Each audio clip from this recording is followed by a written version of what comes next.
Чакай, каква молба? Народе, я пак.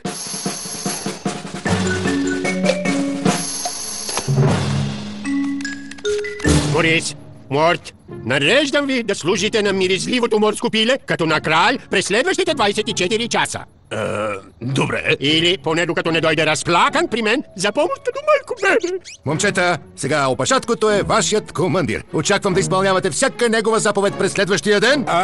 Наш минал и бъдещ скипър. Или докато унижението от провала не го накара да се пречупи. Като в този случай бунтът е явният и желан избор. Късмет в опита да бъдеш краль. Наистина ще ти е нужен. Късметът е зале при коните, опашатко! Добро утро, командир Джулиан, сър! Закуската е сервирана. Шегуваш се, нали? Имам предвид, това е някаква военна шега, нали? Правите си армейски шеги с новака. Вкусна и питателна, с лек аромат на живак. Питайте я, командир Джулиан, сър! Може да ви хареса. Може една малка... О, не, изика ми! Не, утешика ми!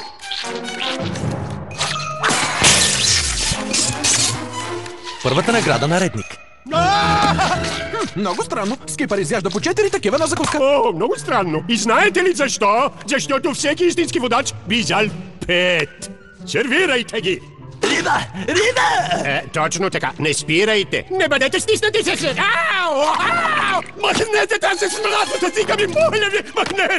Махнете я! Внимание, лемури! Погледнете в... Морис, докладът? Доклад? Доклад за какво? За всичко! Рапортувай накратко за състоянието на всички ваши текущи лемурски операции. Лемурски какво? Ние не правим такива неща, крал Скипър, сър. Какво прави обикновено крал Джулиан рано сутрин? Вероятно ще седне на закуска. Чудесно! Операция ранна закуска официално започва. Морис, идеи? Плодове или плодов нектар. Или манго. Което също е плод. И с това общо взето се изчерпва пълната обиколка на щаб-квартирата, крал Джулиан, сър. Освен, разбира се, зоните за секретен достъп.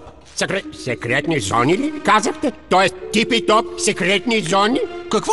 Скипър каза, че той ни е командир. Да! И първата ми заповед е: нареждам да ме заведете в тези типи-топи секретни зони.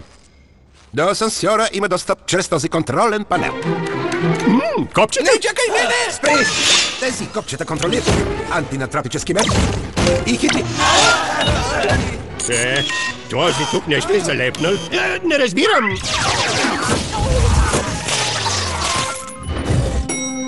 Да, точно така. За това става въпрос. Виждате ли? На бас, че Скипър едва ли се справя в ролята си да бъде мен така, както аз да бъда него. Сега какво трябва да правя?